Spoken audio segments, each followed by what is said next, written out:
Olá pessoal, sejam todos bem-vindos, sejam todas bem-vindas ao Cast dos Espíritos, um podcast segundo o Espiritismo. Eu sou Rodolfo e estamos aqui hoje para gravar o nosso episódio do fim do ano de 2025, não é isso, Valdir? Exatamente, Rodolfo, já é quase hora de Papai Noel, mas ainda dá tempo. Um pouquinho atrasado esse ano, mas não vai passar em branco. Em branco, na verdade, só a virada de ano, né? Por enquanto, tudo vermelhinho como deve ser. Queríamos agradecer a todos vocês que se mantiveram ouvindo o nosso podcast ao longo do ano de 2025. Muito obrigado. Apesar da nossa grande dificuldade com redes sociais, nossa dificuldade com tempo para interagir com vocês, a nossa audiência aumentou esse ano. Estamos muito felizes. Isso significa que esse conteúdo feito aí com base em amizade e interesse apenas em nos comunicarmos um pouco, em dividir as nossas ideias, tem repercutido e isso nos deixa bastante felizes. Hoje o Dayan não estará aqui conosco, mas tem participado ativamente do nosso projeto. Esse foi um ano um pouquinho mais difícil para ele, mas também em nome do Dayan eu agradeço a audiência de todos vocês. Como vocês já sabem, não deixem de seguir o nosso canal lá no YouTube, onde os áudios são lançados, né, pelo Valdir em playlists muito bem organizadas. Lá tá tudo sempre muito atualizado, além, evidentemente, das plataformas e players de podcast em todos eles. A gente também tem o nosso site, é só digitar o Cast dos Espíritos no Google e vocês vão parar direto no nosso site, de onde também podem baixar os conteúdos para ouvir no celular offline. Você consegue enviar também pelos grupos de WhatsApp, da família, amigos, o pessoal dos centros e demais interessados. Mas sem mais delongas, vamos passar a nossa pauta de hoje, Valdir. Qual será o nosso caminho? Rodolfo, vamos aproveitar o final do ano para conversar sobre o ano que vem. Falar sobre um ano mais feliz. O que o Espiritismo tem para nos ajudar a termos um ano mais feliz. 2025, como você falou, não foi um ano simples, 24 também não, 23 tampouco, 22 foi ruim, 21 foi horrível. Então, vamos ver se a gente usa aquilo que o Espiritismo nos ensina para termos um 26, ai meu Deus, mais feliz. 26 não vai ser fácil, né? Mas, enfim, parece que os últimos anos foram um bom treinamento de resiliência pra gente conseguir se manter forte e seguir em frente com o tipo de trabalho que a gente gosta de fazer, né?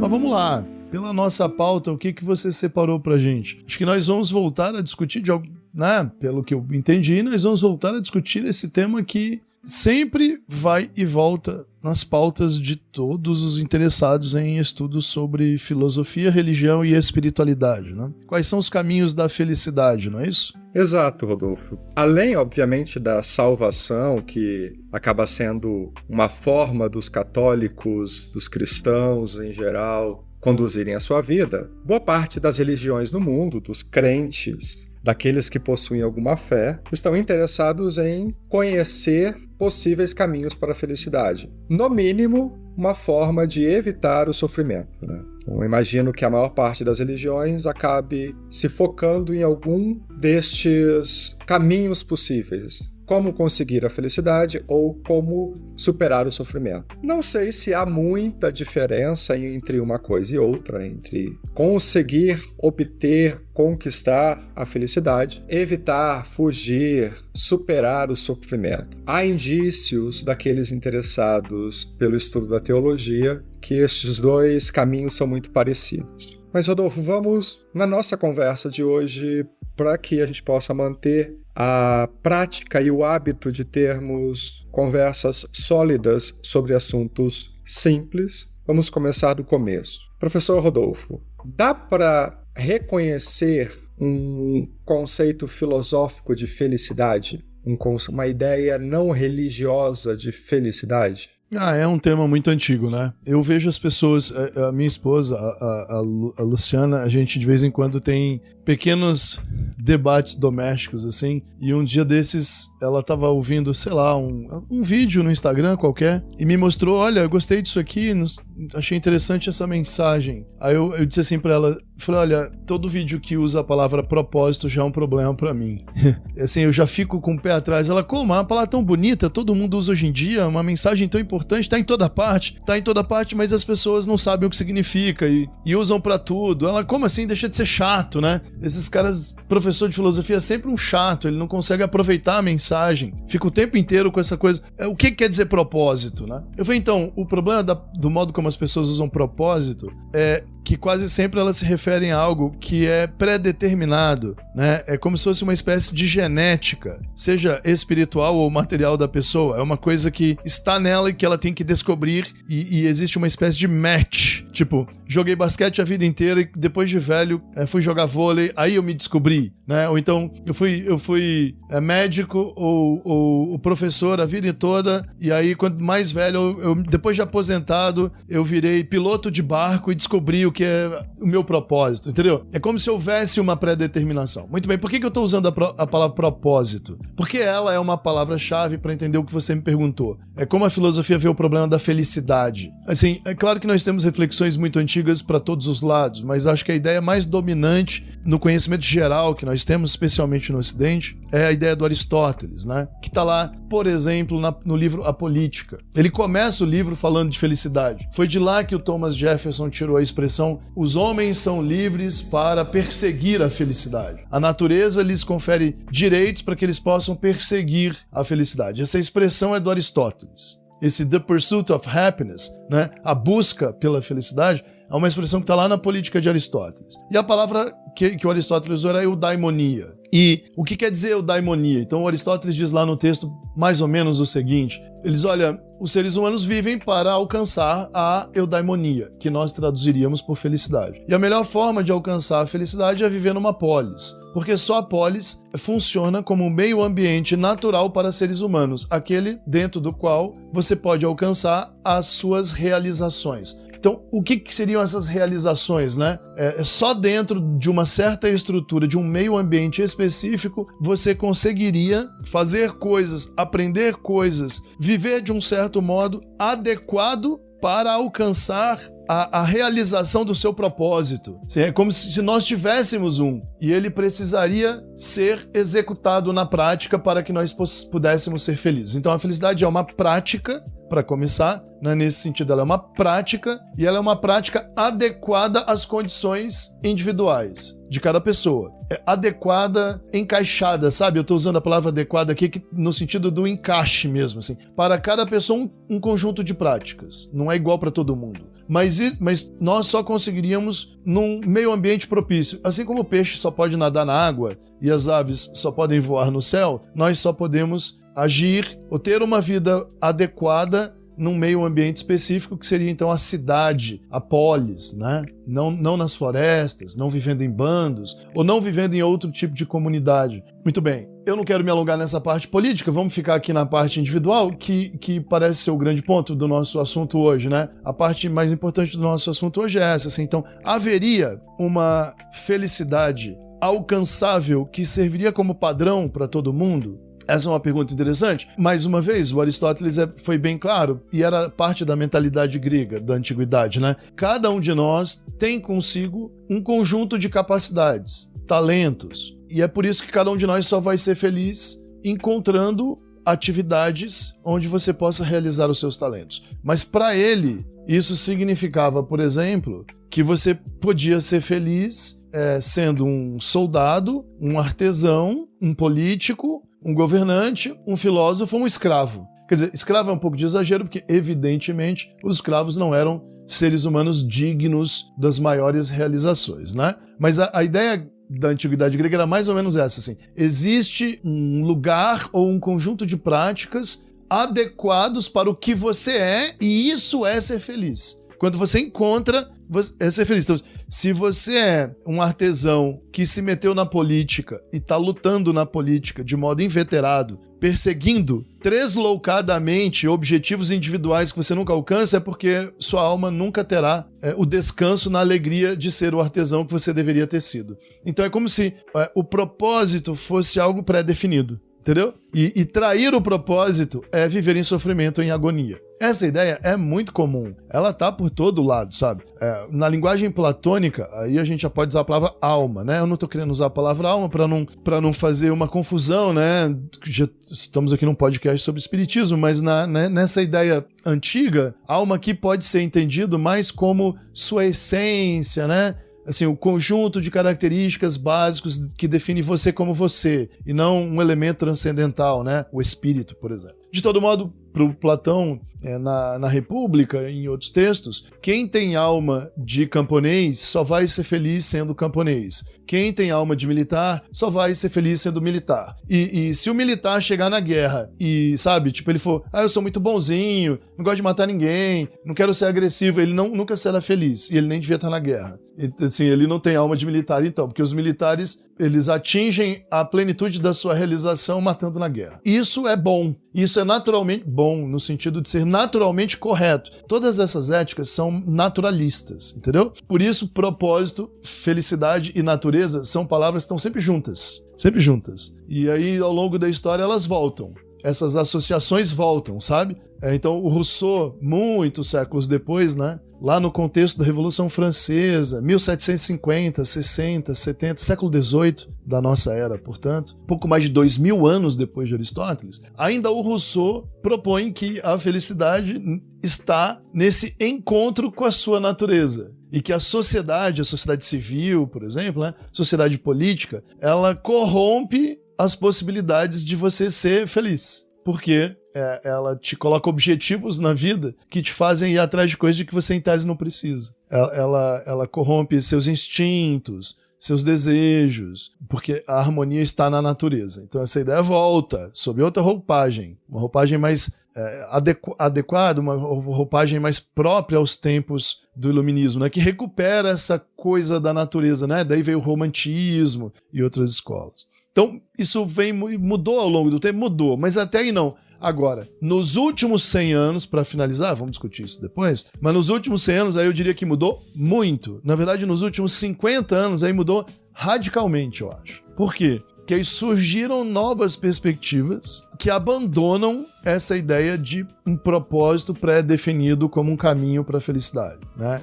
São éticas muito diferentes. Elas propõem, por exemplo, que cada um de nós pode encontrar uma vida boa, hoje sendo um camponês, amanhã um soldado, depois da manhã um artista e depois um professor. E que isso não tem nada a ver com condições pré-definidas, nem na sua genética, nem na sua alma, que você pode mudar. E que a felicidade não estaria na realização de um objetivo pré-definido a certas condições que você um dia vai descobrir. Na verdade, você constrói, inclusive, as suas crenças sobre essas condições, entendeu? Então, quando a pessoa diria, olha, eu acho que eu tenho alma de professor, no fundo, essas éticas contemporâneas, elas dizem assim, você, por muitos motivos, educação, cultura, desejo, criou para si mesmo a ideia de que você tem alma de professor e que se sente bem com isso. Isso vai mudando ao longo da vida. Entendi, Rodolfo. A minha sensação do que você comentou agora, eu ia até passar para um ponto mais espírita, mas acho que eu estou muito curioso, talvez o ouvinte também. Parece, daquilo que você comenta, que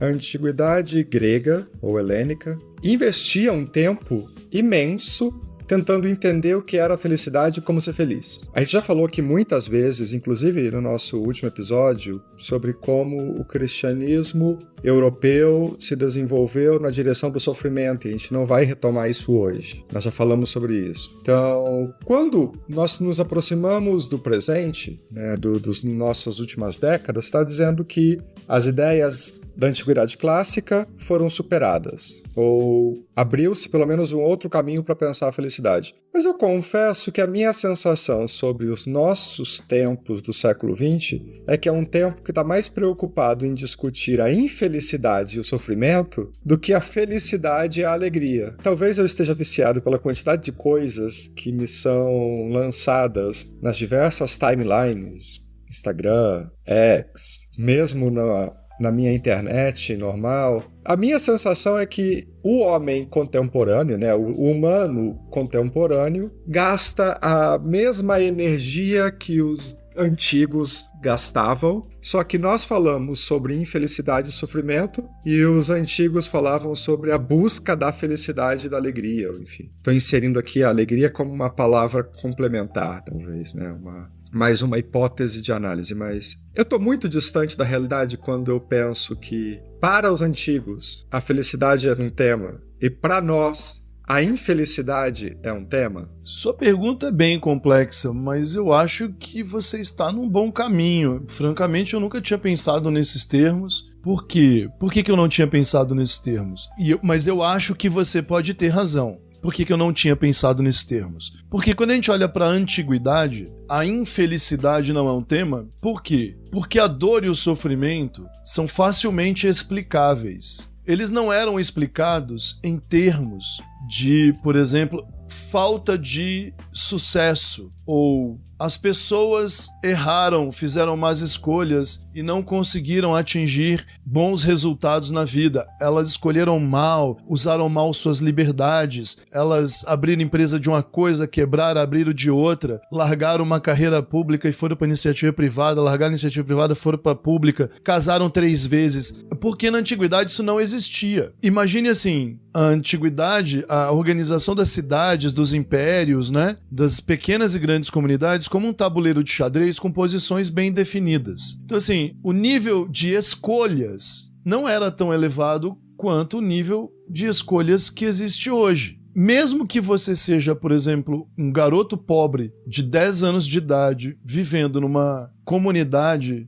dominada, por exemplo, por baixa infraestrutura e altos índices de violência no Brasil, você sonha com muitos destinos possíveis. Você sonha. Você pode sonhar em ser TikToker, cantor cantor, seja do que você quiser, de rock, sertanejo, trap ou rap. Você pode sonhar em ser jogador de futebol. Quem tem sonhos mais turbulentos sonha em, sei lá, jogar no Vasco, né? Mas você pode ser um garoto feliz e passar a sua infância sonhando com jogar no melhor time do mundo e ser membro da maior nação de torcedores do planeta, vitorioso. Então, Barcelona? Flamengo, né? Você pode, por exemplo, ser feliz porque você nasceu numa época de ouros. Pô, já vi meu time ganhar 3 Libertadores. Então olha que coisa maravilhosa. Tem 12 anos, 10, 12 anos, vive na pobreza, com muita dificuldade, já ajudando sua mãe a cuidar dos irmãos, que seu pai provavelmente fugiu de casa, conta com a igreja do seu bairro para ter comida e apoio, ajuda do poder público, para você ter pelo menos o SUS, né?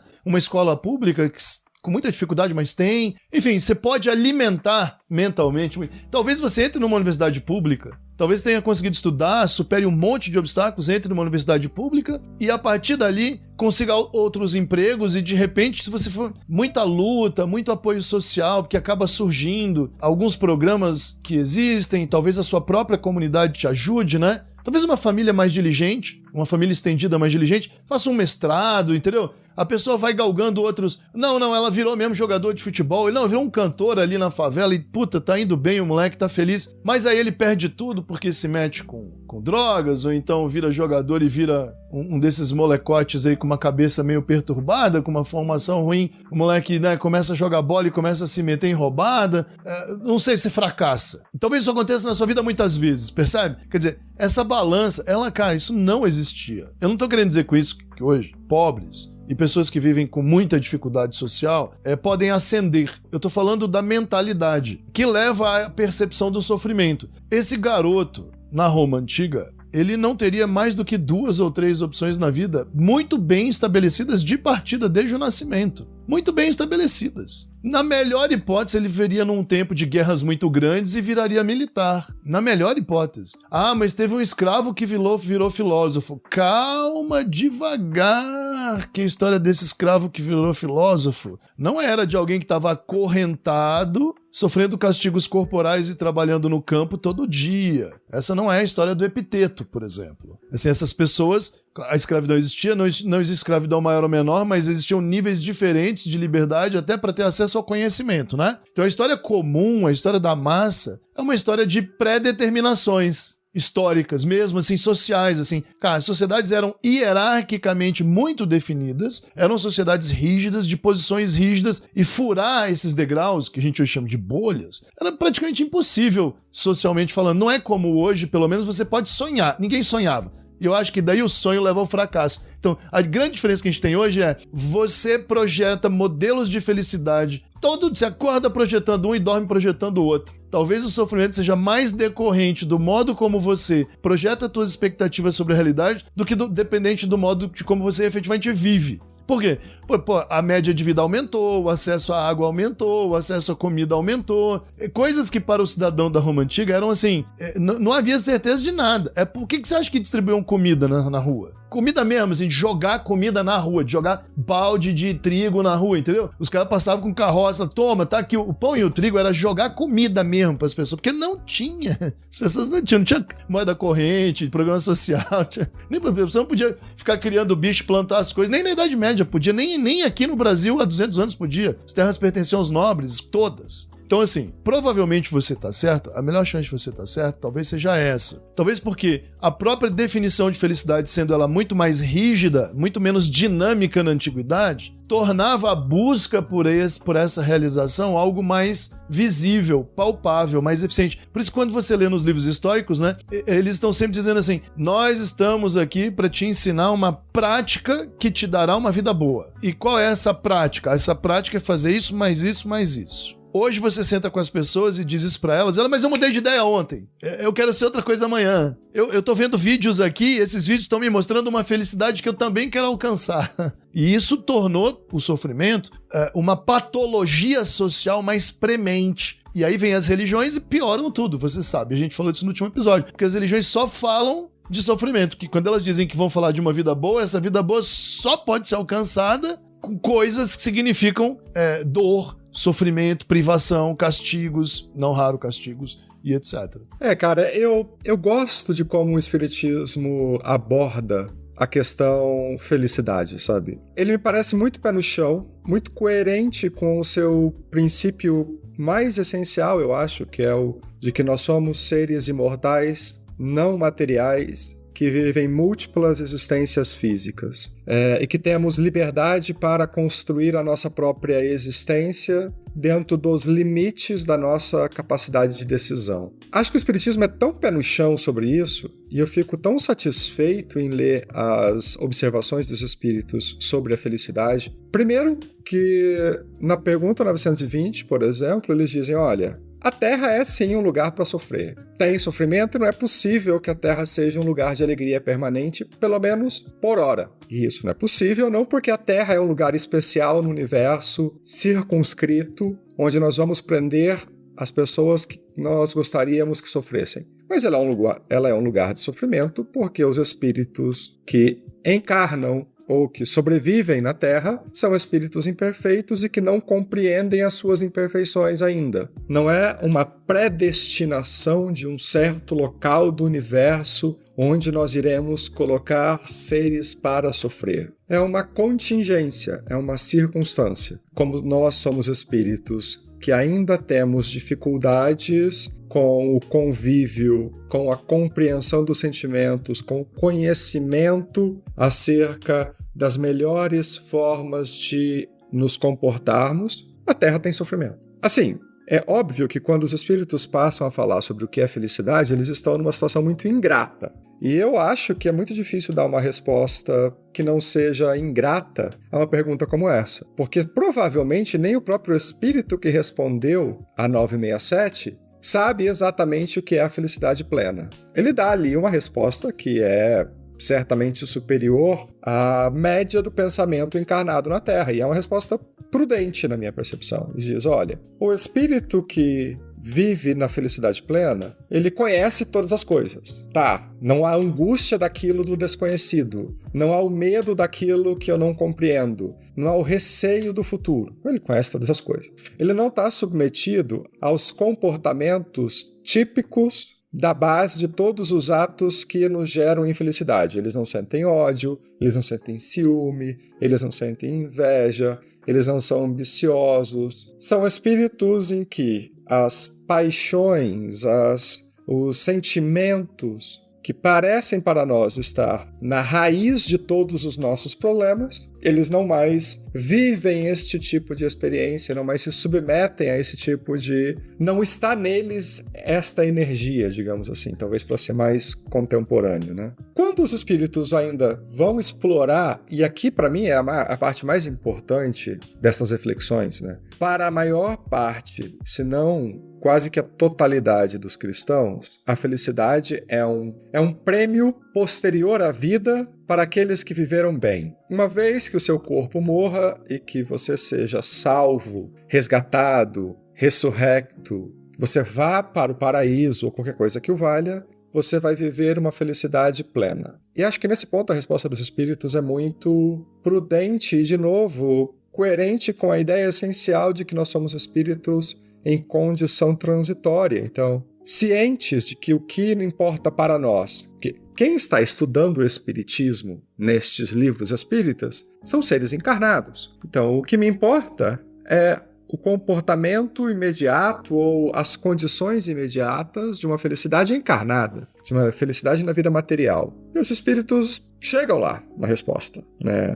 Aquele que está respondendo a questão diz, olha, em relação à vida material, a posse do necessário. Em relação à vida moral, ou seja, a minha essência, que a minha consciência esteja tranquila em relação às minhas decisões e aos meus atos, às minhas escolhas. E como eu não tenho ainda conhecimento pleno do futuro, eu preciso substituir o receio do futuro por uma fé no futuro, né? Eu preciso depositar um sentimento otimista em relação ao futuro. E é muito importante, na minha percepção, a resposta dos espíritos ter incluído a posse do necessário, porque ele retoma a importância da vida material. Se eu apenas falo sobre consciência tranquila acerca dos atos, decisões que eu tomei, e o meu otimismo em relação ao futuro, eu poderia abrir uma brecha para refletir apenas sobre a felicidade após a encarnação e retomar toda aquela reflexão típica do cristianismo dos últimos séculos, de que a vida é uma vida de sofrimento e que, suportando bem esses sofrimentos, eu irei encontrar a felicidade.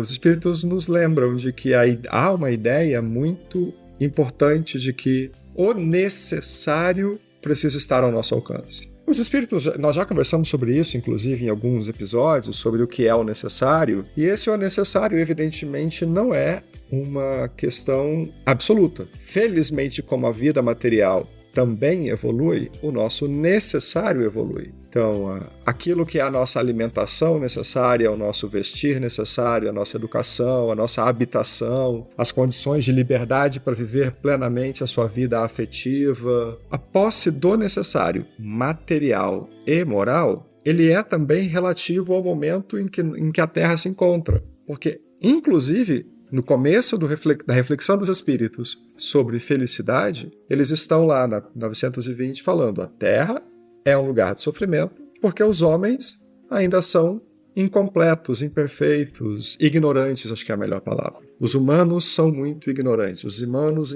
encarnados são muito ignorantes. E se a nossa ignorância melhora com o tempo, se o nosso conhecimento progride com o tempo, se a compreensão de quem nós somos, do que nós sentimos, dos sentimentos que fazem bem para nós e bem para a nossa comunidade, para o nosso semelhante, se aprofunda, evidentemente as nossas noções de felicidade ou as nossas condições de felicidade precisam também se aprofundar, elas precisam se expandir. E o acesso ao bem viver da vida material parece um elemento que nas respostas dos espíritos na minha opinião, em relação às religiões, um ponto fora da curva. Porque se nós pensarmos na primeira das religiões monoteístas que está na base desse caminho que nos trouxe ao cristianismo que nós temos, diversos cristianismos, inclusive o cristianismo que nós temos hoje, e ao Islã, a prática em relação à posse do necessário é uma prática de caridade, né? Nas recomendações teológicas judaicas, há o dia em que você recebe os mendigos e os pobres para doar alguma coisa para eles. Na prática do Islã, você também precisa doar alguma coisa ao pobre. No cristianismo, a mesma coisa. Mas me parece que a ideia de que todos devemos ter acesso ao necessário é uma ideia espírita. Evidentemente, algumas teologias cristãs vão propor algo nesse sentido, mas com esse, digamos, radicalismo, nos tempos em que a gente vive hoje, não seria nem difícil dizer, com esse extremismo de todos temos direito ao necessário, é uma ideia espírita que me deixa muito feliz, que ao olhar para as respostas, esse pequeno conjunto da 967 e da 920, eu me sinto feliz em analisar sob esta lente do indivíduo que nasce, renasce, que tem uma experiência na carne e que essa experiência material não é uma experiência, como dizia o Rodolfo antes, propositadamente sofredora. Ela pode ser uma experiência feliz, níveis relativos de felicidades. E aí, de novo, outra ideia que os espíritos nos lançam e que é, para mim, muito cara, muito importante, é a de que nós evoluímos no conhecimento de todas as coisas. O conhecimento de todas as coisas parece ser uma expressão que nos iguala a Deus. Deus como conhecedor de todas as coisas. Mas acho que não é essa a ideia que está ali, mas é a ideia de que nós teremos a compreensão das coisas que nos cercam. Quando nós pensamos nos demais cristianismos, a felicidade é um presente que Deus enfia dentro de você. É algo que Deus planta no seu coração. É algo que passa a acontecer quando você cruza as portas do paraíso. Não há uma alteração na natureza do ser, do conhecimento do ser. Ele ganha como um prêmio. E isso me parece muito infantil. A proposta dos espíritos de que nós evoluímos, aprendemos, tomamos posse daquilo que sentimos, compreendemos a existência e disso vem a felicidade, é, na minha percepção, um elemento bastante ousado dentro do espiritismo e que me deixa, com o perdão do trocadilho, bastante feliz. Rod, você tem algum complemento sobre isso antes da gente passar para o próximo ponto? Então, a principal crítica que eu vejo sobre esse ponto, sobre essa visão geral da felicidade conforme o Espiritismo no Livro dos Espíritos, é que existem muitas condições que estão assumidas, nem sempre declaradas, para que essa ética individualista funcione. Quando eu digo nem sempre declaradas, talvez elas não estejam sendo com a frequência necessária, justificadas, explicadas ou analisadas em suas consequências. Deixe-me dar um exemplo. Claro, se você parte da ideia de que todo ser humano é um espírito imortal, ele é indestrutível na sua essência, e mais do que indestrutível, ele não perde a sua identidade, não importa o que aconteça, ele jamais perderá. Portanto, se você reencarna num mundo desigual, violento e difícil, e pela educação e cultura desse lugar, você crescer desde criança, forjado na violência, na agressividade, nas más paixões, nos vícios e etc. E se você se perder nesse contexto, as consequências dos seus atos recairão todas sobre você mesmo. Então, se você estava vendendo droga para crianças, se meteu em homicídios, traições e teve uma vida bastante desgraçada nesse sentido, as consequências das suas más escolhas recairão todas sobre você. Você precisará, portanto, reencarnar atrelado a essas consequências. E aí, digamos que você reencarne de volta nesse ambiente hostil, agora então atrelado a perseguidores ainda mais implacáveis. E nisso, suas obrigações são se libertar das más paixões, exercitar o perdão das ofensas, suportar agressões, não revidá-las e aos poucos ir descobrindo, por meio da virtude, do exercício da virtude, um caminho que lhe permita, por exemplo, a reconciliação com seus adversários, até o ponto em que você se liberte desses grilhões e mais tarde consiga talvez subir outros degraus nessa escala, como por exemplo se libertar ainda mais da opressão dos instintos, das más paixões e etc.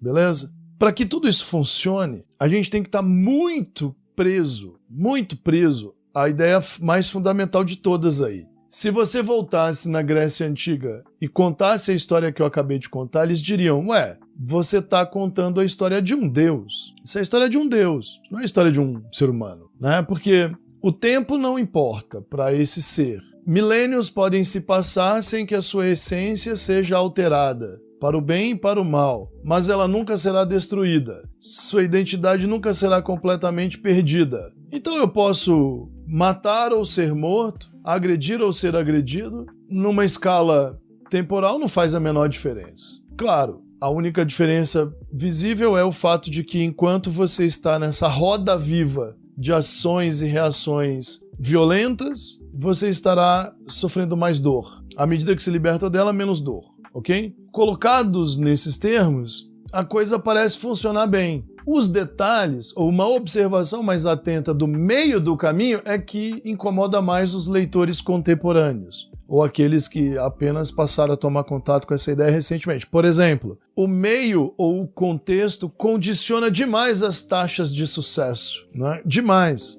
Mas Jesus não foi, estamos perto do Natal, Jesus não foi afetado pelo meio. Não vale, né? Se você acredita em Jesus do jeito que você acredita, provavelmente você acredita que ele é um Deus supremo perto de deuses menores.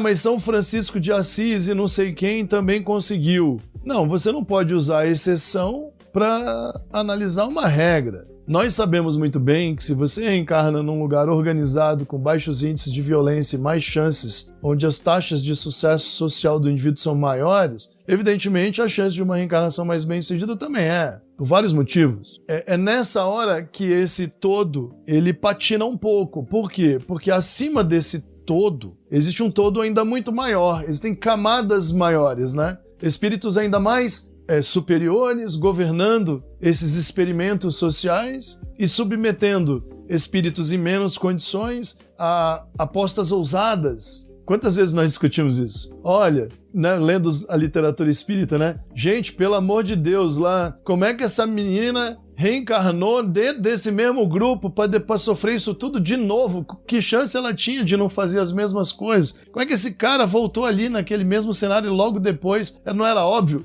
Aí tu vê lá na série da Ivone, que já comentamos muitas vezes, né, da Ivone do Amaral Pereira, né? Quando o espírito Charles, o seu mestre, se recupera moralmente, o que ele precisou fazer para se recuperar moralmente do ciclo de paixões, ódio e violência em que ele estava metido com ela? Ele teve que ir embora, ele teve que se afastar, ele teve que ir para um contexto em que a ética dominante lhe ensinou valores que ele não conseguiria aprender ali naquele lugar, e ele pôde então se libertar de uma parte considerável dos seus próprios defeitos. Mas ele teve que ir para outro lugar, ele teve que se colocar sob o governo de outras pessoas com um modo de agir e de pensar e crenças inclusive muito diferentes. Você vê? O contexto ajudou na libertação do espírito Charles. Então assim, eu concordo com você e acho que é por isso que estamos aqui num podcast sobre o espiritismo ainda, que a ideia de espíritos individuais, imortais, que têm nas mãos o controle do próprio destino, ela é fascinante, ela parece obedecer a critérios de justiça que nós consideramos absolutamente fundamentais, afinal, todos os espíritos seriam rigorosamente iguais, sem nenhuma diferença essencial entre eles, nem sobre Jesus para ninguém, ou Buda para ninguém, né? Mas isso traz pra gente outras reflexões. É como essa ética, adaptada ao contexto, pode nos ajudar a entender ou a lidar com o fato de que nós vivemos num mundo profundamente desigual e violento sob o governo de espíritos que, em tese, seriam muito, muito, muito elevados, né? Para os cristãos de tipo espírita, como diz um colega nosso, para os cristãos de tipo espírita, inclusive o governador é Jesus desse planeta. E você, Valdir, uns dias desses, alegou que se isso fosse verdade e que sob o comando do Brasil no mundo espiritual ainda estaria o anjo fulano, esse seria um governo muito mal sucedido, já teria sido demitido de qualquer empresa se ele fosse CEO, né? Porque é um governo bem ineficiente. Então eu te pergunto assim, né? Acho que é uma reflexão importante. Eu concordo com o que você diz, no sentido de que a ética espírita, na sua essência, possui ótimos fundamentos para nos ajudar a entender a relação entre felicidade e sofrimento, mas eu adicionaria a essa ética uma reflexão urgente e necessária sobre o enorme peso que o contexto tem na taxa de sucesso dos empreendimentos reencarnatórios dos espíritos que estão ali. Porque a gente foi ensinado a pensar no contexto a partir do ponto de vista do somatório dos espíritos que já estão lá. Então a gente foi ensinado a avaliar contexto assim, qual é a média dos espíritos encarnados naquele lugar, por isso que aquele lugar é ruim. Mas, para o paradigma espírita, a história é longuíssima, longuíssima. Então os continentes são colonizados, há governos conduzindo essas colônias, né? Dirigindo os destinos dessas pessoas, colocando mais gente aqui, mais gente ali, trazendo, levando, né? Para não falar da parte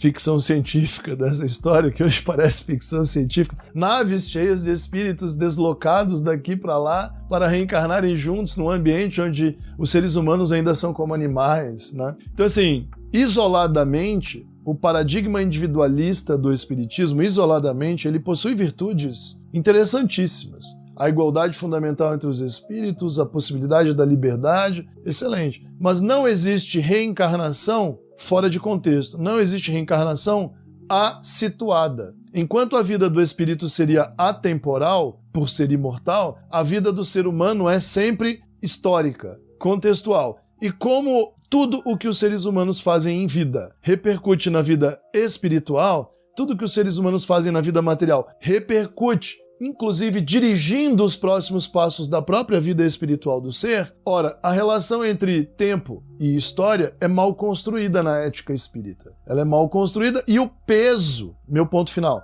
o peso maior acaba recaindo aonde? Nos ombros do indivíduo. Daí o paradigma da cruz. Onde essa moça estava para cometer suicídio só porque ela foi traída por todo mundo e só porque tendo traído alguns foi traída por todo mundo e depois se desesperou. Nós sempre julgamos o indivíduo pelas suas escolhas, esquecendo que o contexto, a história, as forças sociais, as relações de poder, inclusive pré-reencarnatórias, podem agir sobre aquela criatura, ou agem sobre aquela criatura. Nós acabamos, e depois a gente vai falar disso já, né? Para mim, esse é o meu ponto primordial. Eu comecei a enxergar isso com mais clareza. Eu falei, é verdade. Nós ficamos nessa de escolhas, mas que escolhas reais essa criatura faz, sendo que na vida espiritual ela não conseguiu nem abrir os olhos e na vida material ela não conseguiu nem comer direito. Ah, mas o peso maior recai sobre quem teve tudo isso. Sim, recai. É verdade, essa é uma boa explicação, mas a maioria não teve tudo isso. Enorme, nunca tem. Então, o que eu quero propor aqui é que nós ampliemos o horizonte dessa reflexão. Já falamos muitas vezes, esse conhecimento precisa ser aprimorado, levado para diante, o que infelizmente muitos dos nossos parceiros de época não estão dispostos a fazer.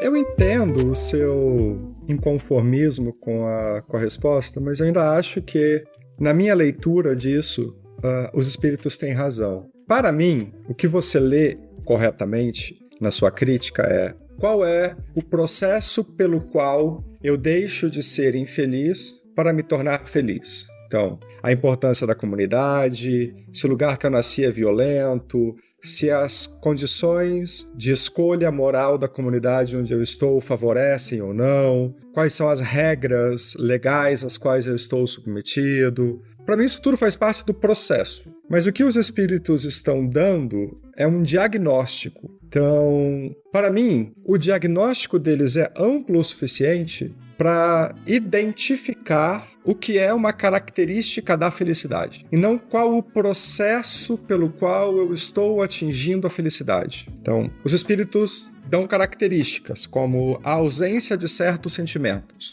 Mas na resposta aqui, eles não estão dizendo, faça assim ou faça assado. Nasce no sexo A ou B, na comunidade X ou Y. nas condições materiais ou temporais assim ou assado. Eles estão fazendo um diagnóstico, olha, a partir do momento que estas condicionantes aqui não estiverem mais presentes, eu posso identificar alguém que está próximo de uma felicidade plena. Quais são as condicionantes do presente que eu precisaria para que alguém estivesse mais feliz? As condicionantes deste presente são acesso ao necessário material, uma consciência daquilo que eu estou fazendo e uma posição otimista sobre o futuro. O diagnóstico deles, se eu me virar para o Sudão hoje, a maior tragédia humanitária em andamento no globo, provavelmente eu não vou encontrar essas condições. E o diagnóstico está correto. Eles estão numa situação de imenso sofrimento. Por que eles chegaram lá? Por que os espíritos estão lá? Como eles chegaram lá? Como eles vão sair de lá? Se eles vão sair melhores? Se vão sair piores? Nada disso eu estou lendo desse diagnóstico. Esse diagnóstico é muito mais ele é muito menos uma pintura renascentista, com imenso realismo de detalhe nos músculos, nas construções, nas flores, etc. E algo muito mais, não sei, impressionista, lusco-fusco. Mas é isso que eu quis dizer quando eu falei faltam elementos nessa reflexão, ela parece boa. Enquanto você faz uma reflexão puramente descritiva, como é o que você está propondo, olha, isso aqui são critérios de uma ética descritiva, não é normativo. Esse é o meu argumento. Primeiro, faltam elementos na descrição. O Sudão não está lá à toa, aquelas pessoas não estão lá, as condições de vida naquele lugar não vieram do nada. As condições de vida naquele lugar não são o resultado da média das pessoas que estão vivendo lá agora. Há motivos para aquele lugar ser o problema que é. Esses motivos vieram ou foram construídos anteriormente à existência dessas pessoas. As colônias africanas não são o local de desgraça que são, porque a média dos espíritos que reencarnaram lá é assim. Logo, como você não está argumentando com isso, fica difícil você entender a situação daquelas pessoas. Eu não discordo do fato de que é possível ser feliz sofrendo com menos influência das paixões excessivas ou dos instintos mais violentos e agressivos. Veja, com essa parte nós já concordamos. O meu ponto é que essa ética parece acobertar outros elementos que ela mesma descortina. A vida dos espíritos está implicada em relações de causa e efeito que são muito extensas. Ela parece congelar um momento da reflexão na escolha dos indivíduos que estão ali. E dizer para eles, gente, ó, eu sei que não tem água nem comida, ou, por exemplo, aqui tem mais ou ali tem menos, né? Existe o que é o necessário para eu estar bem aqui na Amazônia? O que é necessário para eu fazer boas escolhas no Sudão, o que é necessário para eu fazer boas escolhas na China. Isso varia pelo contexto, não varia? Então, assim, meu ponto é, o contexto deveria entrar na reflexão, com mais ênfase. Ele entra com pouca ênfase. A ênfase maior fica em cima do julgamento individual. Afinal de contas, é um cristianismo. E é o que os cristianismos fazem. Eles colocam o indivíduo na frente do juiz eterno e o obrigam a fazer suas escolhas independentemente do contexto. Essa é uma falha desse cristianismo tradicional que o espiritismo adotou, eu acho. Então, para finalizar e não alongar muito essa conversa, né? Não é uma ética ruim da felicidade, entendeu? Eu só gostaria de ver na discussão sobre a descrição do funcionamento dela as partes que são mais acobertadas no discurso tradicional, e penso que tem alguns problemas, inclusive ali no Livro dos Espíritos, que nós já discutimos tanto, né? Então ela pode ser melhorada, eu acho. Rod, quando você fala que você gostaria de compreender melhor este contexto, acho que foi isso que você falou, esse contexto em que a felicidade ou a infelicidade se apresenta, né? E foi muito bom você ter falado sobre o aspecto de que os espíritos possuem relações de causalidade e de convivência que se perdem nos tempos e se influenciam umas sobre as outras. Mas eu fiquei com uma curiosidade no que você estava falando para eu entender um pouco melhor a sua resposta. Nós já comentamos aqui, muitas vezes, que o espiritismo, quando do começo da sua trajetória, não era uma religião, muito menos cristão. Então ele se propunha uma compreensão da relação entre o mundo dos espíritos e a matéria sob um ponto de vista não religioso. Tudo o que nós conhecemos de espiritismo cristão é adição posterior à doutrina. Quando você falava aí sobre as condições contextuais em que os espíritos reencarnam e são mais ou menos felizes, sofrem mais, têm menores ou maiores condições de serem espíritos satisfeitos com a sua existência, me ocorre o seguinte: você já alertou hoje para o risco de que nós não devemos olhar para uma comunidade em sofrimento e pensar que eles são espíritos necessariamente piores. Então eu não posso olhar para o Sudão e pensar, aquelas pessoas ali estão sofrendo porque merecem. São X ou Y que estão ali e é tudo gente ruim. Que é um pensamento tentador para muitos espíritas e a gente já ouviu muito espírita falando sobre esse tipo de bobagem. Minha pergunta é, quando os espíritas se referem ao contexto em que as pessoas sofrem porque são más, elas normalmente estão pensando num indivíduo que é bom ou mal sob o aspecto religioso. Existe um indivíduo bom ou mal, um comportamento moral certo ou errado que não é religioso? Assim, a gente não precisa de uma ética religiosa para estudar, compreender ou usar a moralidade como um padrão de convivência, ok? Nem toda a linguagem dos direitos surgiu por causa da religiosidade, pelo contrário, uma boa parte não surgiu. O fato, por exemplo, de a linguagem da moralidade explorar a natureza como um padrão de referência não significa que todas as formas de religiosidade fizeram a mesma coisa do mesmo jeito. Pelo contrário, a ideia de natureza é anterior. Ela pode ter dado forma, inclusive, à própria religiosidade. Aquela história do trovão ser um deus, as forças da natureza ser um deus, não? Então, a mesma coisa surgiu com os direitos. A observação de bandos, o comportamento de bandos, os pares, né, os iguais terem acessos ou atributos que são semelhantes, enfim. Mas eu diria que hoje em dia a gente não precisa nem disso. Nós não precisamos mais da natureza. Pelo contrário, né, eu espero que nós tenhamos... Em alguns lugares nós já superamos isso, né? Filosoficamente nós já conseguimos. Então eu diria que sim, nós não precisamos da religião para estabelecer um padrão de moralidade. Por moralidade eu quero deixar claro que nós estamos tratando aqui basicamente de regras sobre a convivência com outras pessoas. Toda vez que a gente fala de moralidade, nós estamos falando prioritariamente de como lidamos com os outros. Se vivêssemos em cavernas sozinhos, não teríamos esse tipo de preocupação. Então, você não precisa, para não ser violento, para ter respeito,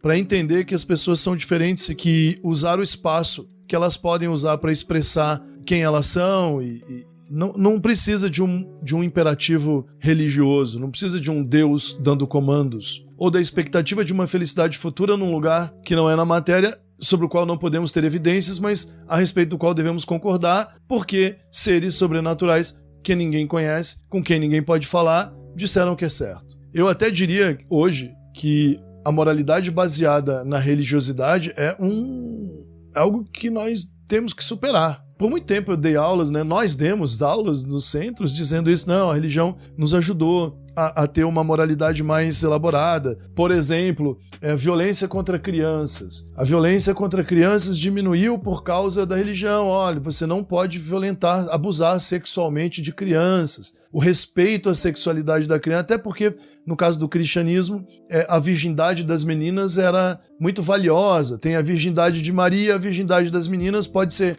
rompida ou quebrada pelo casamento. Isso é regulado por regras muito rígidas, logo pais, tios e irmãos não podem violentar as meninas dentro de casa.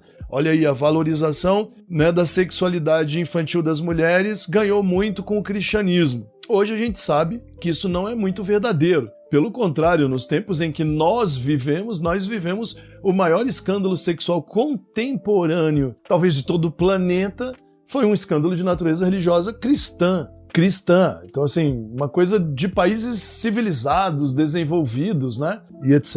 Então, nós temos outros meios e, portanto, não precisamos da religião para isso, eu acho. Acho que a religião, inclusive, é um potencializador de conflitos que impede avanços nesse campo. Por que impede avanços? Porque as religiões colocam obstáculos no nível do reconhecimento da subjetividade alheia. Então, eu posso viver com você, você é gay. Eu posso conviver com você bem. Eu posso respeitá-lo, mas você não vai para o céu, entendeu? Como para mim a religião é algo absolutamente fundamental e eu sou uma pessoa que acredita muito no paraíso, conviver com você chamando você de um igual, mas acreditando na essência que existe entre nós um abismo ontológico, portanto, que vai nos distinguir como seres, na essência, já traz consequências. Claro que traz consequências. Sua vida é menor, sua vida é inferior, ela é menos valiosa, é óbvio.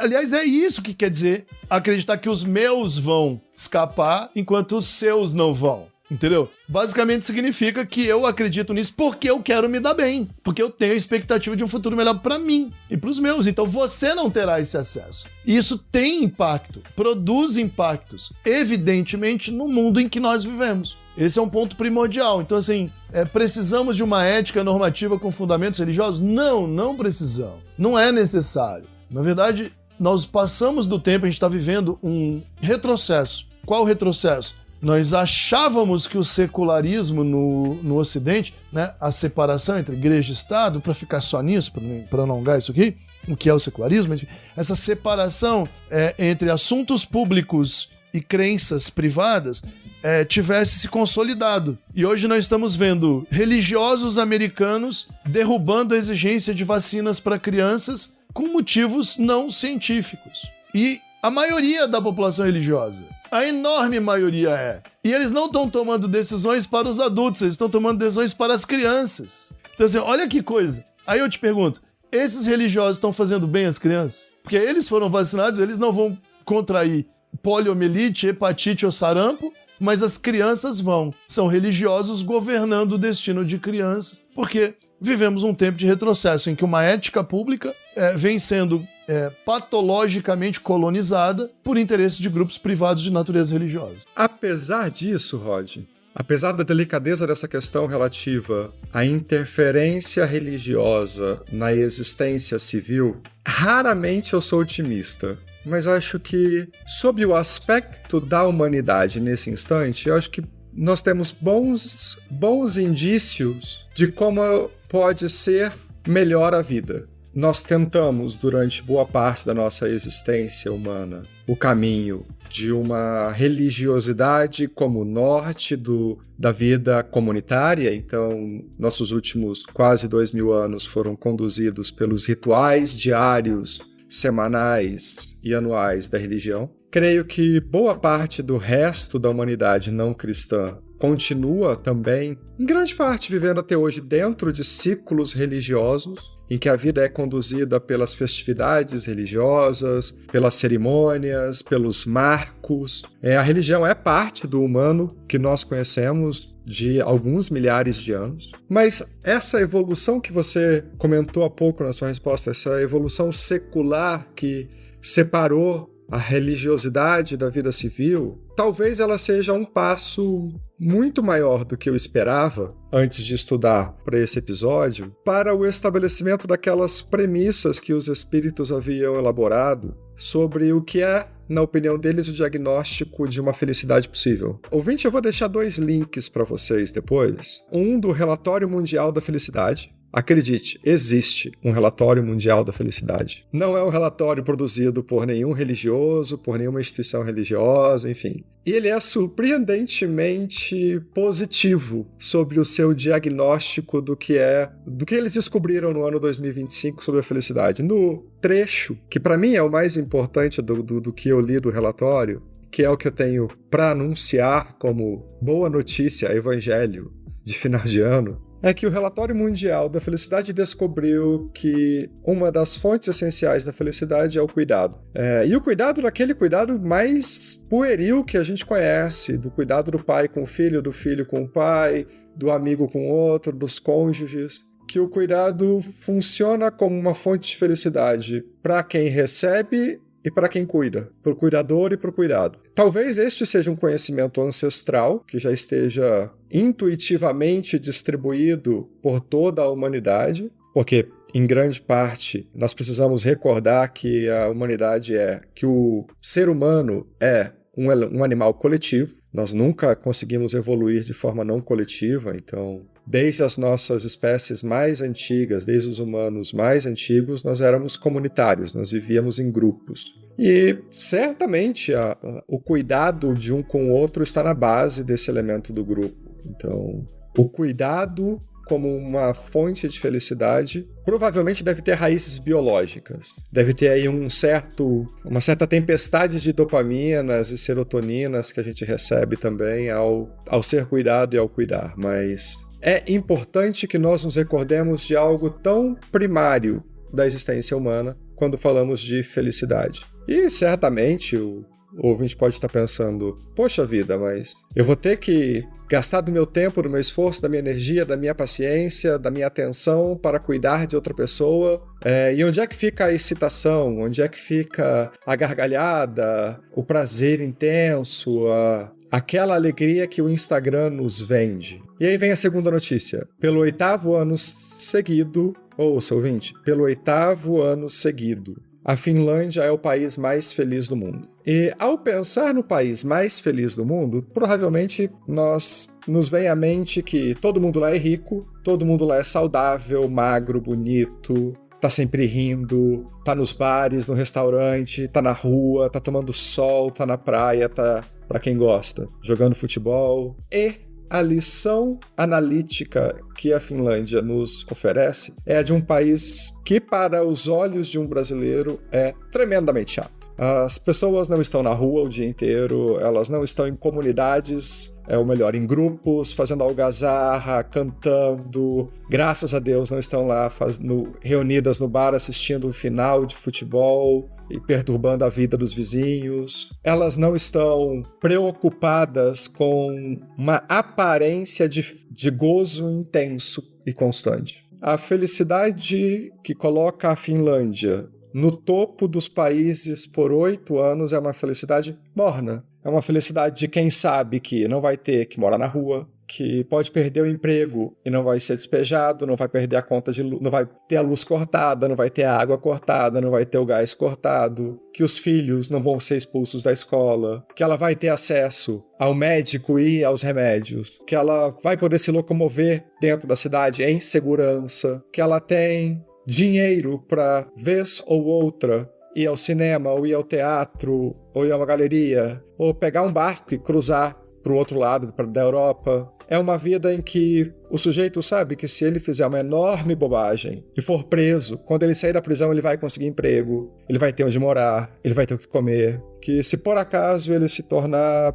um alcoólatra ou um adicto em qualquer tipo de outra substância química, que ele vai poder buscar ajuda e que o Estado vai oferecer ajuda e que ele vai poder recomeçar a carreira. E que se ele é um executivo no mercado financeiro e está extremamente estressado, não aguenta mais jornadas imensas de trabalho e estresse, ele pode desistir, pedir demissão e solicitar ao Estado um curso para se tornar socorrista de ambulância. E este não é um exemplo aleatório. Há 2 anos eu conheci um finlandês viajando e ele trabalhava num banco, na mesa de investimentos de um banco, e estava me contando que eu não aguentava mais.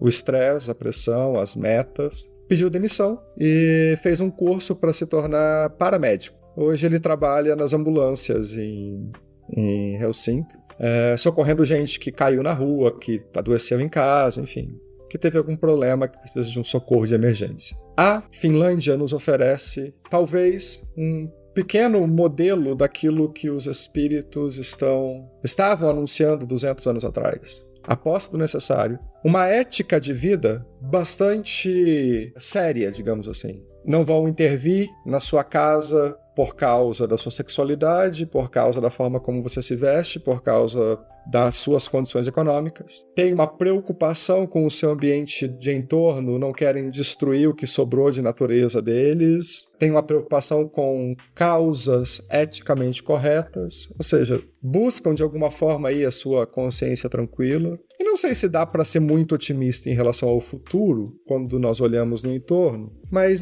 não há felicidade perfeita. E no fim das contas, acho que um esforço por criar um ambiente de vida em que nós estamos preocupados com a existência do nosso coletivo, da nossa comunidade, que a nossa comunidade tenha acesso ao necessário, retoma a crítica do Rodolfo à resposta dos espíritos e permite também que a gente olhe e imagine que talvez, em algum instante no futuro da Terra, nós tenhamos mais uma alternativa de felicidade. Eu não sou alguém que acredita que existem caminhos definitivos e obrigatórios para o desenvolvimento material das comunidades.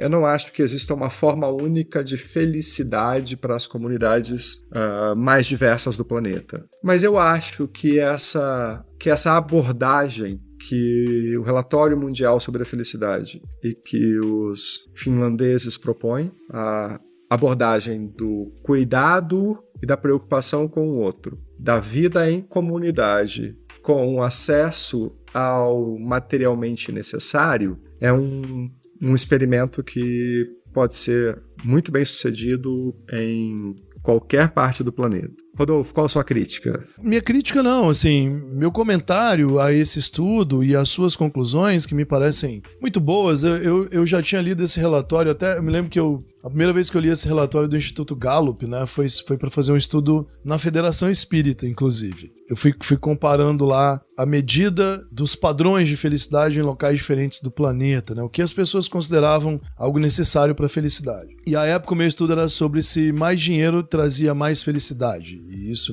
é incorreto. Existem limites para a quantidade de felicidade acrescentada por causa da renda. E basicamente a fórmula é muito simples. À medida que você supera as suas necessidades básicas e aquelas que estão um pouco acima na pirâmide desses desejos mais comuns a todo mundo, né? Tipo, garantir a educação dos filhos, uma boa casa para viver, não ser vítima de violência cotidiana, né? Não ser um alvo fácil da violência cotidiana, garantir um tanto com relação ao seu futuro próximo, aposentadoria, saúde, etc. À medida que você vai superando essas exigências, a importância do dinheiro vai diminuindo, a tal ponto que depois de uns tantos não faz muita diferença na vida e começa a trazer problemas para cuidar, para afastar gente ambiciosa e que quer te explorar, agressores eventuais, etc. Mas o ponto que mais me chamou a atenção no seu comentário é o seguinte: em nenhum lugar do mundo existem menos pessoas religiosas do que na Finlândia, na Suécia, na Noruega, na Dinamarca ou em outros países onde essas necessidades, se não foram superadas, elas estão sendo. E vou trazer aqui uma novidade bem diferente. Esse é o caso da China também, onde 90% da população tem casa própria. E nós estamos falando de 1,5 bilhão de pessoas. Um país que nos anos 60 tinha como ambição ser capaz de prover uma bicicleta para cada habitante. Não havia carro. A ideia era prover uma bicicleta. Muito bem. Não é engraçado que quanto mais bem organizada seja uma sociedade, quanto mais capaz ela for de prover um contexto em que as necessidades básicas estejam garantidas para todos, que a vida seja segura e que haja um bom espaço de liberdade para que as pessoas procurem seus projetos individuais, um bom espaço, não quero dizer que ele será o mesmo para todo mundo, seguramente não é, comparando China, Finlândia, Suécia, Dinamarca, etc, não é o mesmo. Na China não tem liberdade política, tá, mas a Finlândia não garantiu necessidades básicas satisfeitas para 1,5 bilhão de pessoas. A Noruega, com seus, 5, 10 milhões de habitantes, tem petróleo para sustentar 100 milhões de habitantes. E a riqueza do petróleo não é bancada pela própria Noruega, ela vende porque os outros precisam. Enfim, há muitas diferenças aí, mas o que eu quero dizer é, seja como for, são locais em que a religião não é tão importante para as pessoas como é em outros lugares. Em especial, a religião não participa da vida pública ou da vida política, do mesmo jeito que participa em outros lugares. Por que não? Porque um dos componentes fundamentais da religiosidade como um todo é ajudar as pessoas a lidarem com as incertezas relativas ao futuro. É a superar a dor do presente e a lidar com a terrível incerteza do amanhã. Aí eu fico me perguntando, Valdir, não seria esse um dos motivos pelos quais muitas religiões, por exemplo, não são favoráveis ou não têm um olhar mais cauteloso e atento para a necessidade de corrigir o contexto, de modificar as circunstâncias atuais, de lançar luzes sobre essa necessidade urgente? Elas não teriam medo de perder fiéis ou coisa do gênero? Seguramente isso foi comum na Idade Média com o cristianismo. Eu não sei se ainda é comum hoje, mas eu fico me perguntando assim, será que o sofrimento enche as igrejas? Enche os centros espíritas, né? Sofrimento de todo tipo. E se nós investíssemos mais em ajudar as pessoas na materialidade das suas existências? Seja em termos de saúde mental ou em provimento das condições econômicas, em segurança, será que elas devagarzinho não iam deixando de se preocupar tanto com o futuro e cuidariam melhor do presente? Mas isso seria cauteloso? não diminuiria a importância que a religiosidade tem na vida das pessoas? Bom, eu acho que uma reflexão otimista, estamos no fim do ano, né? Somos otimistas em algum ponto? Eu sou otimista. Eu me sinto uma espécie de otimista. Por quê? Porque eu defendo com algum ardor que nós, sendo espíritos imortais, encarnados no presente, dediquemos o máximo da nossa atenção, talvez toda, a esse presente. E venhamos a diminuir progressivamente a quantidade de energia que a gente gasta com preocupações que estão muito além da nossa capacidade de reflexão, sequer de controle. Porque o religioso, por natureza, ele é uma pessoa que se preocupa. O religioso, por natureza, bota a sua existência num lugar onde ela não está. Seja no inferno, seja no céu, seja no paraíso ou seja no futuro, seja na cidade espiritual, seja no passado de dores, erros e culpas que ela pressupõe ter. E é isso que eu acho que as pessoas não entendem. Elas acham que pensar não gasta energia. Elas acham que refletir e se preocupar não gasta energia. Ela acha que está cuidando bem do corpo e da vida que ela tem, mas ela não está provavelmente fazendo isso. Então, quando você tem uma ética fortemente centrada em preocupações relativas ao futuro, as pessoas muito provavelmente vão se preocupar menos em corrigir o seu presente, seja moral, seja materialmente falando. Então nós temos que ter aqui um olhar mais compassivo. Há boas experiências nesse planeta de momentos da virada e momentos em que nós viramos a lupa para o que está debaixo dos nossos pés, momentos em que a gente se olha mais no espelho, momentos em que a gente corrige melhor as nossas imperfeições no agora, no presente. Acho que é isso que falta. No Espiritismo sempre faltou, eu acho. Não, mas tem a caridade, tem a sopa. Não, isso não é estrutural. Isso não é fundamental. Não é fundamental, sim, levar alívio e sofrimento. Não é se você continua agindo como cidadão para perpetuar esse sofrimento. Não é mais fundamental do que corrigi-lo. Remediar não é mais fundamental do que evitar as próximas doenças. Nunca é. E me parece que nós temos perdido tempo com relação a isso. Então, minha mensagem de otimismo é que só há motivo para ter otimismo, e eu acho que existem, porque existem mais pessoas abrindo os olhos para isso. Existem mais pessoas começando a prestar, primeiro, mais atenção em si mesmas, em como esse universo de problemas age nelas mesmas. Quem sabe, num estágio posterior, a gente consiga fazer o que você citou mais cedo, cuidar dos outros de uma forma diferente, sem perpetuar essas relações de sofrimento. Porque uma coisa é eu ser um religioso bem intencionado, que leva uma oração, que leva uma palavra de apoio, que vai junto com uma doutrina, que vai junto com ordens, que vai junto com novas exigências ou novas preocupações. Sem querer, a gente faz isso. A gente acaba levando para as pessoas novos motivos para se preocuparem, em vez de fato, sermos capazes de ofertar algum tipo de conforto real.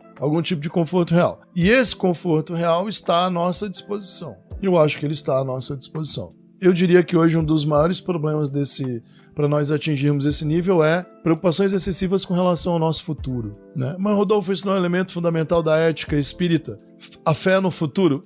Eu acho que nós precisamos superar isso. Porque se você acredita que é um espírito imortal, em termos de Roma antiga, de Roma ou Grécia antiga, se você acredita que você é um deus, por que deveria então o futuro fazer parte, sequer, de qualquer tipo de pensamento da sua parte? Por que você deveria pensar na morte, no futuro, no depois?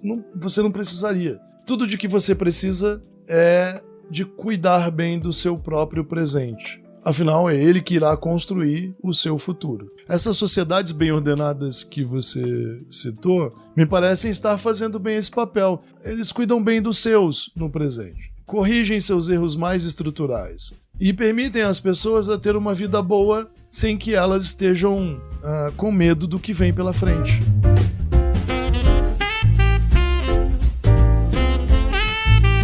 Rod, nós temos um episódio e eu vou me limitar a uma recomendação de prática para um 2026 mais feliz, que é fique longe, o mais longe que você puder, dos aplicativos sociais. Acho que essa vai ser a maior recomendação de todos os médicos, psicólogos, de todas as pessoas que querem ter um pouco de sanidade mental, equilíbrio e paz. Fique longe. Parece engraçado dizer isso, mas não é. Eu ouvi essa semana, um adendo para gente encerrar, o diagnóstico de uma nova condição. Eu não sei se você já ouviu falar sobre isso. Apneia de tela. Já, infelizmente já ouvi. Apneia de tela, ouvinte, é um fenômeno que acontece quando a gente fica muito ligado no celular, rodando o TikTok, Instagram, seja qual for a rede social. Nosso cérebro está tão focado naquilo que a gente trava a respiração. Então a gente inspira, trava a respiração e fica mexendo na coisa. E só solta a respiração quando o corpo obriga. Então já há uma condição médica diagnosticada extra para a quantidade de telas. Numa recomendação muito mais individual e limitada para a felicidade de todos nós, meu desejo de um 2026 feliz para todos nós é que nós sejamos capazes de gastar o mínimo do mínimo, do mínimo do mínimo, do mínimo de tempo possível na frente de um celular. Rod, obrigado pela participação, obrigado pelas ideias, pelo conhecimento compartilhado e espero revê-lo para mais uma gravação ano que vem. Aproveite o descanso de fim de ano, meu caro. Muito bem, Valdir, temos um episódio. Muito obrigado a todo mundo que ficou com a gente até o final. Feliz 2026 para todos. Estamos muito felizes de termos chegado até aqui e temos certeza que teremos um ano excelente o ano que vem. Deixe o seu like lá no YouTube para que o Valdir fique feliz pelo trabalho que ele tem, que é muito bem feito. A gente faz do podcast uma ferramenta de divulgação cultural do espiritismo, né, e das nossas reflexões. E mais uma vez a gente se deixa nutrir pela alegria de ver que vocês estão ouvindo e compartilhando os nossos episódios. Nos vemos em breve. Muito obrigado a todo mundo.